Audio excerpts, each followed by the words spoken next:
জন্য সবসময় পাগল পারা ছিল। আমার যে ভাইটা সুন্নিয়তের জন্য মাইর খাইছে, এই মাথার মধ্যে বাইরে অনেকগুলো প্রায় 15-20টা কূপ দিছে ভাইজান। সুন্নিয়ত প্রতিষ্ঠা করতে যাই এলাকা অনেক কষ্ট করতেছে, আমার ভাই অনেক কষ্ট করছে সুন্নিয়তের জন্য।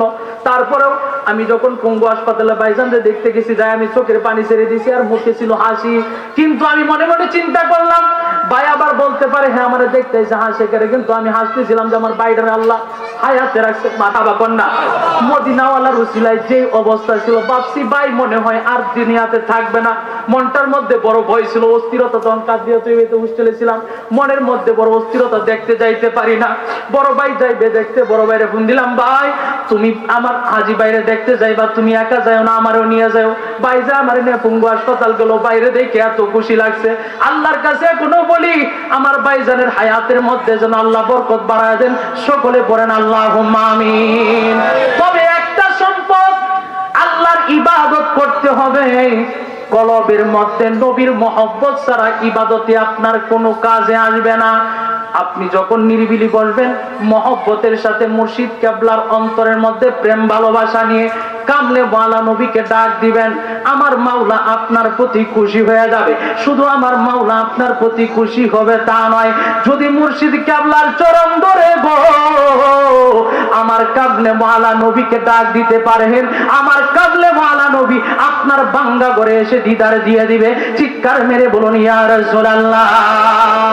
আল্লাহ তাআলা দানকারী, তুমি বন্টনকারী নবী। আল্লাহ তাআলা দানকারী, তুমি একটু একটু একটু একটু আমার নবী আমাদেরকে দান করতে পারে কি পারে না? আমার নবী দান করতে পারে কি পারে না? কারণ হাদিসের মধ্যে নবীজি নিজেই নবুয়তের জবানে বলছে, উতিতু মাফাতিহা ফাযাইনিল আরদ, এই জমিনের যত ধনভাণ্ডারের চাবি আছে সকল কিছু আমি নবীরে দিয়ে দিয়েছে। ওয়া ইন্নামা আনা কাসিমাল্লাহু, ইন্নামা আনা কাসিমাল্লাহু ইউতি, আমার আল্লাহ আমি নবীরে দেয়, আর আমি নবী রাহমাতুল লিল আলামিন উম্মতের মধ্যে বন্টন করি। জুড়ে কি সুবহানাল্লাহ বলবেন না? সেই জন্য মহব্বতের সাথে বলেন আল্লাহ তাআলা দানকারী, তুমি বন্টনকারী নবী। আল্লাহ তাআলা দানকারী, তুমি বন্টনকারী।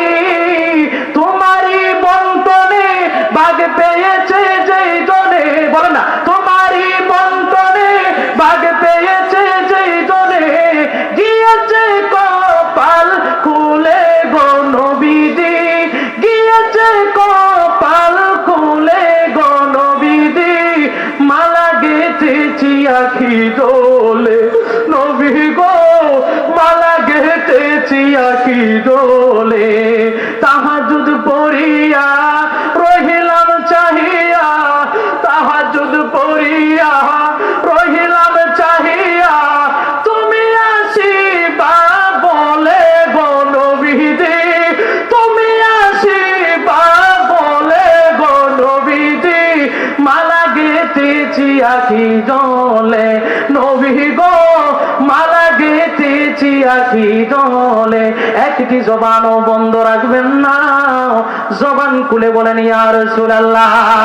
ওই নবীর প্রেম আর ভালোবাসার দরকার আছে না নাই? কারণ আমাদের আসল ঘরের নাম কি বিল্ডিং না কবর? জবান খুলে বলেন আমাদের আসল ঘরের নাম বিল্ডিং না কবর? দাদা এই দুনিয়াতে ছিল, চিন্তা করে দেখো আজকের এই জান্নাতের বাগানের মধ্যে বৈশা দাদা দুনিয়া থেকে চলে গেছে। নানা ছিল গো, নানা দুনিয়া থেকে চলে গেছে। বাবা দুনিয়াতে ছিল, বাবা দুনিয়া থেকে চলে গেছে। দিলটাকে নরম করে দাও গো আব্বু, অনেকের জনম দুঃখিনী মা দুনিয়া থেকে চলে গেছে। কত সন্তান আজকে মাহফিলের মধ্যে আসলো, সন্তান আসার সময় মারে ডাক দিয়ে বলছে মা গো আজকে ব্যাপারী বাড়িতে মাহফিলে যাইতেছি, বাবা ব্যাপারী বাড়িতে আজকে মাহফিলে যাইতেছি। কিন্তু কিছু সন্তানের বাবা যখন মাহফিলের মধ্যে আসবে ঘর খালি খালি লাগে, বাবাও নাই ঘরের মধ্যে, মাও নাই। কি যেই সন্তানের বাবা আছে মা আছে, যায় দেখবে মা সজাগ, বারবার লাইট মায়েরা দেখে আমার সন্তান জাদুমণি বাড়িতে আসছেনি গো, মা বারবার বাহির হইয়া তাকায়া দেখবে। কিন্তু যে সন্তানের মা নাই গো, সেই সন্তানটা যখন বাড়িতে যাবে রে, তখন সেই সন্তানটার কলিজা ছটফট করে উঠবে। আজকে তো আমার ঘরের মধ্যে মা নাই, তার কলিজা ছটফট করে উঠবে। তার চোখ দেখ, তার কলিজা ছটফট করে উঠবে। তার ঘরের মধ্যে বাবা নাই, সেই জন্য যার বাবা মা আছে সে বুঝে না বাবা মার ব্যথা যে কেমন। যার ঘরে বাবা মা নাই সে বুঝে যে মা বাবার ব্যথা কেমন। কথা বলেন ঠিক না? কারণ মা বাবা যার নাই সে বুঝে মা বাবা হারানোর ব্যথা কেমন। কারণ রে বন্ধু, ও আমার বুঝি আমার নবী রহমাতুল লিল আলামিন, মায়ার নবী, নূরের নবী, উনি যখন আম্মা জানের গর্ভ মুবারকে 6 মাস, তখন আমার নবীজির আব্বা জান দুনিয়া থেকে চলে গেছে। নবীজি যখন দুনিয়াতে আসলো, আসার পরে নবীজির হায়াতে মুবারকার যখন 6 বছর, তখন নবীজির আম্মা জানও দুনিয়া থেকে চলে গেছে। ছোট সময় আমার নবী বাবা মা রে হারায়া নূরের নবী রহমাতুল লিল আলামিন উম্মতদেরকে মেসেজ জানায়া দেয়, আমি সেবি নাই, সেবিতে পারি নাই। দুই চোখের পানি ছেড়ে দেন না, আপনাদের বাবা মার রূহগুলা দেখছে। ইবনুল কাইয়্যিম জাওজি তার কিতাবে নিয়ে আসছে, যখন কোন নেককার সন্তান যখন জান্নাতি মজলিসে বসা যায়, তখন মাতা পিতার রূহগুলা সেই সন্তানের দিকে তাকায়া থাকে। সেই জন্য দুই নয়নের পানি ছেড়ে দেয়া বলেন না, আমি সেবি নাই, সেবিতে পারি নাই, আমি সেবি নাই, সেবিতে পারি নাই, সেবিও আমার উম্মত, সেবিও আমার উম্মত, সেবিও আমার উম্মত। বাবার মুখেতে মায়ের মুখেতে তলিয়া দিবে যে খানা, তাতে খুশি বানা। ও আমি সেবি নাই, সেবিতে পারি নাই, বলেন আমি সেবি নাই, সেবিতে পারি নাই, সেবিও আমার উম্মত, সেবিও আমার উম্মত, সেবিও আমার উম্মত। বাবাকে তোমরা কাবা জানিও, মদিনা জানিও, মাকে যদি গো তারা বেঁচে থাকে। ও আমি করি নাই, করিতে পারি নাই, ও আমি করিতে পারি নাই, করিও আমার উম্মত, করিও আমার উম্মত, সেবিও আমার উম্মত। মাগো তোমার মতো নই না কেহ, আমায় কুলে তুলি, আঁচল দিয়া মুছে না কে, আঁচল দিয়া মুছে না কে আমার চোখের পানি। আইরে মা জননী আমার, আইরে মা জননী। আওয়াজ করে বলুন, এই মাতা পিতার খেদমতের দরকার আছে না নাই? আবু,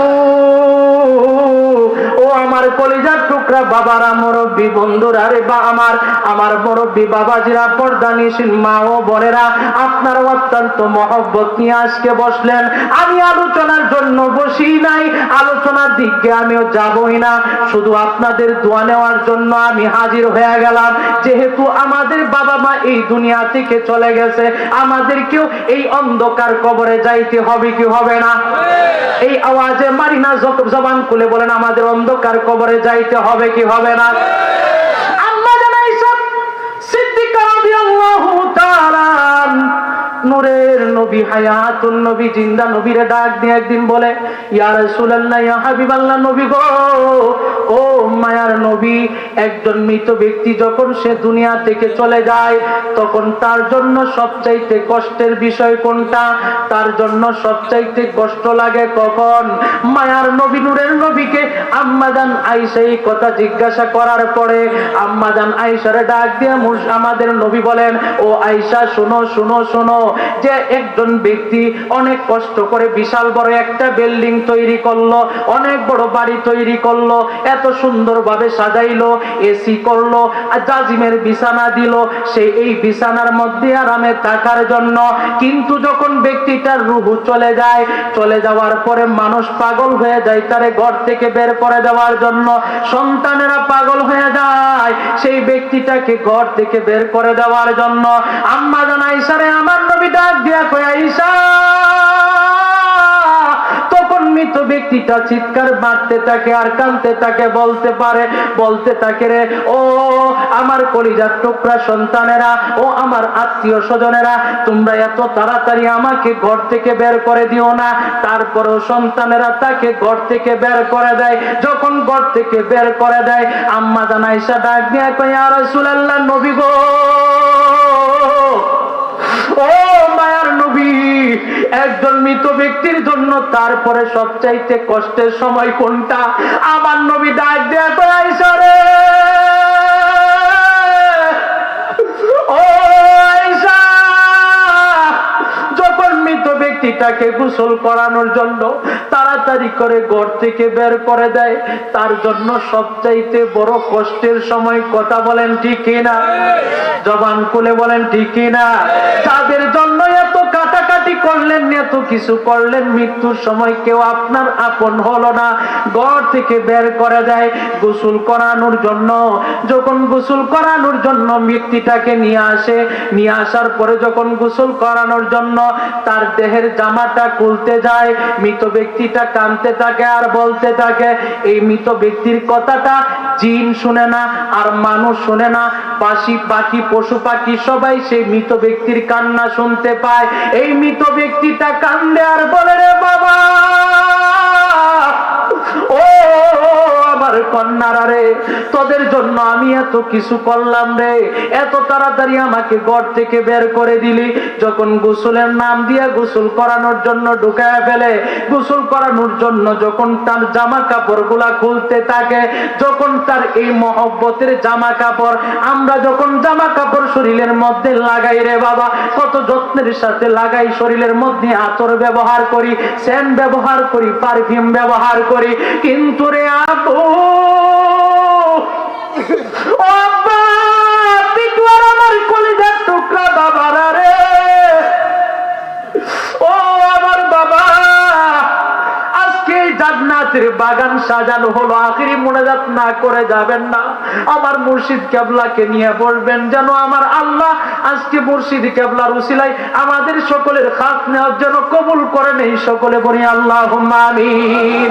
মুর্শিদ কেবলা এবার যখন তারে গোসল করাইতে নিয়ে যায়, শরীর থেকে যখন জামাটা খুলে ফেলে, তখন এই মৃত ব্যক্তিটার জন্য বড় কষ্টের সময়। মৃত ব্যক্তিটাকে গোসল করানো হয়, মৃত ব্যক্তিটাকে গোসল করানোর পরে যখন তার দেহের মধ্যে কাফনের কাপড় পরানো হয়, পুরুষের জন্য 3 কাপড়, নারীর জন্য 5 কাপড়, শরীরের মধ্যে যখন কাপড় লাগানো হয়, পায়ের দিকে যখন বাঁধতে থাকে, মৃত ব্যক্তিটার কাছে তেমন কষ্ট লাগে না।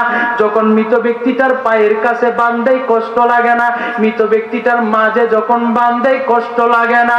কিন্তু রে বাবা, ও আমার আব্বুজি পরদানিসীন মা বলে,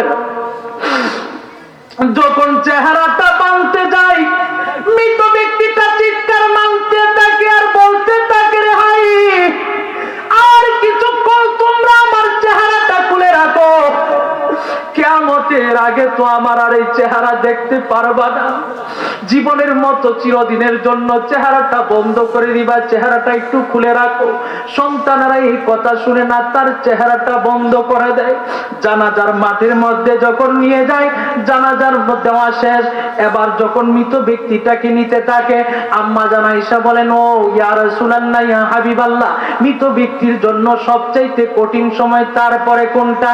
আম্মা জান আয়েশা রে আমার নবী ডাক দিয়া কয়, আয়েশা, যখন মৃত ব্যক্তিটাকে বাড়ি থেকে জানাজা পড়ায় কবরস্থানের দিকে নিতে থাকে, তখন এই মৃত ব্যক্তিটা চিৎকার মারতে থাকে আর বলতে থাকে, ও আমার সন্তানেরা, আর কিছু সময় আমার জন্য অপেক্ষা করো, এত তাড়াতাড়ি আমাকে বাড়ি থেকে বের করে দিও না। এই সময়টা আমাদের আসবে কি আসবে না? আমার যেদিন যাইতে হবে আমার আসল বাড়ি, আমার জন্য কিনে আইনো মুর্শিদ সাদা আমার কিন শাড়ি। আমার যেদিন যাইতে হবে আমার আসল বাড়ি, আমার জন্য কিনে আইনো মুর্শিদ সাদা আমার কিন শাড়ি। তোমার নিজ হাতে কাপড় পরায়া দিও রে, তোমার নিজ হাতে কাপড় দিও রে, ও প্রাণীর মুর্শিদ রে, তুমি ধীরে ধীরে ধীরে ধীরে যাও রে, তুমি ধীরে ধীরে আমার যেদিন যাইতে হবে আমার আসল বাড়ি, আমার জন্য কিনে আইনো বাজান সাদা আমার কিনি শাড়ি। তোমার নিজ হাতে কাপড় পরায়া দিও রে, ও প্রাণীর মুর্শিদ রে, তুমি ধীরে ধীরে ধীরে ধীরে যাও রে, তুমি ধীরে ধীরে। আওয়াজ করে বলেন আল্লাহু আকবার। যখন এই মৃত ব্যক্তিটাকে বাড়ি থেকে বের করে নিয়ে অন্ধকার কবরে রেখে চলে আসে, অন্ধকার কবরের মধ্যে যখন নামানো হয়, এই অন্ধকার কবরের মধ্যে যখন নামায়, দুইজন অথবা তিনজন মানুষ মিলে নামায়, এই কবর ব্যক্তিটা মনে করে, কবরের ব্যক্তিটা মনে হয় এই মানুষগুলো আমাদের সাথে যাবে, কিন্তু না না, এই মৃত ব্যক্তিটাকে কবরের মধ্যে নামায় সকলে উঠে চলে আসে। যখন কবর থেকে নেমে যখন সকলে উঠে চলে আসে, এই কবরের মধ্যে কি হবে? আওয়াজ করে, এই কবরের মধ্যে যখন রেখে চলে আসে, এই কবরের মধ্যে যখন মৃত ব্যক্তিটাকে শোয়া দিয়া চলে আসে, মৃত ব্যক্তিটাকে যখন কবরের মধ্যে রাখে গো, তখন কোন ব্যক্তির কাছে রাখে না, কাহারো বাবার কাছে রাখে না, দাদার কাছে রাখে না, তখন কবরের মধ্যে মৃত ব্যক্তিটাকে রাখার সময় বলে বিসমিল্লাহি ওয়া আলা মিল্লাতি রাসূলিল্লাহ। সুবহানাল্লাহ বলেন না? কি বলে? বিসমিল্লাহি ওয়া আলা মিল্লাতি রাসূলিল্লাহ বলেন। নবীদের কাছে রাইখা আসে। এই কবরের মধ্যে রাসূল ছাড়া কেউ আপন হয় না। জবান খুলে বলেন, রাসূল ছাড়া কেউ আপন হয় না। কবরের মধ্যে প্রশ্ন হবে তিনটা, মার রব্বুকা, তোমার রবকে, মা দিনুকা, তোমার দিন কি। তৃতীয় নাম্বার প্রশ্ন করা হয় মান হাযার রাজুল, আমার নবী রাসূল পাক সাল্লাল্লাহু আলাইহি ওয়াসাল্লাম উনি কবর শরীফের মধ্যে হাজির থাকেন। যখন উম্মতে মুহাম্মাদি আশিক যখন আমার নবী দেখে, নবীকে দেখে গো, দেইকা ডাক দিয়া কয়ে, ফেরেশতারা, ও ফেরেশতারা রে, তোমরা চলে যাও, চলে যাও, চলে যাও। আমি যেই নবীর জন্য পাগল ছিলাম গো, আমি সেই নবীকে পাওয়া গেছি, আমার আর কোনো কিছুর দরকার নাই। আমার আল্লাহ সঙ্গে সঙ্গে কবরটাকে জান্নাতের বাগান বানায় দেন। আওয়াজ করে বলুন আল্লাহু আকবার। আরেকবার জবান খুলে বলেন ইয়া রাসূলুল্লাহ, আমি যাব কবরেতে, কেউ তো যাবে না, তুই 3 দিন কাদার পরে আমায় মনে রাখবে না। কথা বলেন ঠিক না? এই কবরের মধ্যে স্ত্রী আপন হবে না, সন্তান আপন হবে না, বাবা আপন হবে না, মা আপন হবে না। এই কবরের মধ্যে আপন হবে আপনার নবী, আমার নবী, দয়াল নবী, রাহমাতুল লিল আলামিন। আপনারা জবান খুলে বলেন, এই নবীর ভালোবাসা দরকার আছে না নাই? ও আমার আপু, আমার নবী কেমন নবী গো, যেই নবীজি উম্মতের মায়ায় 63 বছর কেঁদেছেন রে বাবা। আল্লাহর একজন পয়গাম্বর ইদ্রিস নবী, তিনি এই দুনিয়া থেকে জান্নাত থেকে আসলে জান্নাতে রয়ে গেছে। সুবহানাল্লাহ বলেন না। কিন্তু আমাদের নবী এমন একজন নবী, মেরাজে যখন নবীজি গেছে, দুজক দেখছে, দুজক দেখে চোখের পানি ছেড়ে আল্লাহর ডাক দেয়া কই, মাবুদ ও আল্লাহ, তোমার দরবারে ফরিয়াদ জানাই, আল্লাহ আমার উম্মতের এই জাহান্নামের আগুনে তুমি দিও না।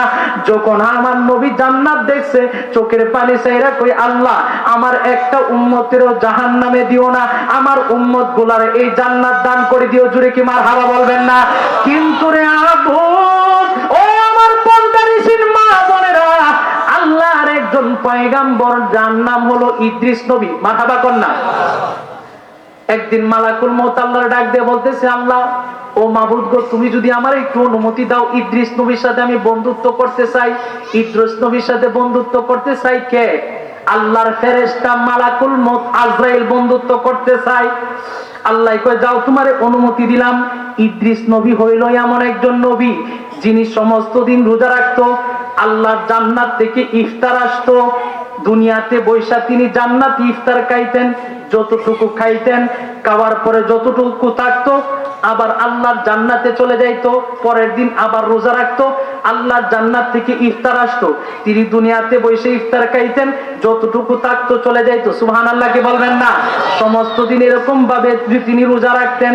এবং তিনি এমন একজন নবী, সর্বপ্রথম যার মাধ্যমে প্রথম কলমের লিখনি শুরু হয়েছে, ইদ্রিস নবীর মাধ্যমে সর্বপ্রথম কলমের লিখনি শুরু হয়েছে। তিনি হইলেন আদম, এবং শীষ নবীর পরে হয়েছে সাইয়েদুনা ইদ্রিস, যাকে আমার আল্লাহ নবুয়তি দান করেছেন। এই ইদ্রিস নবীর মাধ্যমে, ওয়াজের মাধ্যমে সর্বপ্রথম উপদেশ উনার মাধ্যমেই শুরু হয়েছে। এবং উনার সময় মানুষ বড় শিক্ষিত ছিল। উনি কাজ করত কাপড় সেলাইয়ের কাজ। উনি যখন কাপড় সেলাই করত, সেলাইয়ের সময় প্রত্যেকটা সেলাইয়ে সেলাইয়ে আল্লাহর তাসবিহ ধরত। সুবহানাল্লাহ বলেন না। এরকম ভাবে তিনি সর্বক্ষণ আল্লাহর ইবাদত করতেন সাইয়েদুনা ইদ্রিস। উনার ইবাদত দেখিয়া মালাকুল মউত আল্লাহর ডাক দেয়া কয়, ও মাবুদ আল্লাহ, ও প্রভু, তুমি যদি আমারে একটু অনুমতি দাও, আমি আল্লাহর পয়গাম্বর, আমি তোমার পয়গাম্বর ইদ্রিস নবীর সাথে বন্ধুত্ব করতে চাই। এই অনুমতি পাওয়ার পরে মালাকুল মউত আসছে মানুষের সুরতে বন্ধুত্ব করার জন্য। যখন বন্ধুত্ব করার জন্য আসছে গো, ইদ্রিস নবীর কাছে মানুষের সুরতে আইসা সালাম দিছে। সালাম দিয়ে কয়, ও ইদ্রিস নবী, তোমার সঙ্গে আমি বন্ধুত্ব করতে চাই। ইদ্রিস নবী আবার ডাক দিয়া কয়, তোমাকে আমি চিনি না, তুমি কোন জায়গার মানুষ, তোমার সাথে আমি বন্ধুত্ব করব কিভাবে? কেন এই ঘটনাটা নিয়ে আসলাম জানেননি? ইদ্রিস নবী কয়, দুনিয়ার বন্ধুত্ব, এটা দুনিয়ার বন্ধুত্ব না, এটা হলো আখিরাতের সাথে সম্পর্ক। আর আওয়াজ করে বললাম সুবহানাল্লাহ। কারণ আমার নবী নূরের নবী, হায়াতুন নবী, জানায় দেই রে উম্মত, উম্মত রে শুনো শুনো, আলমারউ মা মান আহাব্বা, দুনিয়াতে যার সাথে বন্ধুত্ব করবা হাসর হবে তার সাথে। আলমারউ মা মান আহাব্বা, দুনিয়াতে যার সাথে বন্ধুত্ব করবা সম্পর্ক হাসরের ময়দানে হাসর হবে তার সাথে। এখন আমি আপনাদের সাথে জানতে চাই, আল্লাহর ওলির সাথে সম্পর্ক লাগাইলে আমাদের হাসরটা ভালো হবে না খারাপ হবে? তাইলে আজকে যে আমরা মুর্শিদ কেবলাকে নিয়ে বসলাম, ভালো করছি না খারাপ করছি? এই আওয়াজে মাইন আরো জবান খুলে বলেন, ভালো করছি না খারাপ করছি? সেই জন্য রে বন্ধু, আল্লাহর পয়গাম্বর ইদ্রিস নবী, তিনি তার সাথে আসলো বন্ধুত্ব করার জন্য। ইদ্রিস নবী ডাক দিয়া কই, তোমারে আমি চিনি না, তোমার সঙ্গে আমি বন্ধুত্ব করতে পারি না।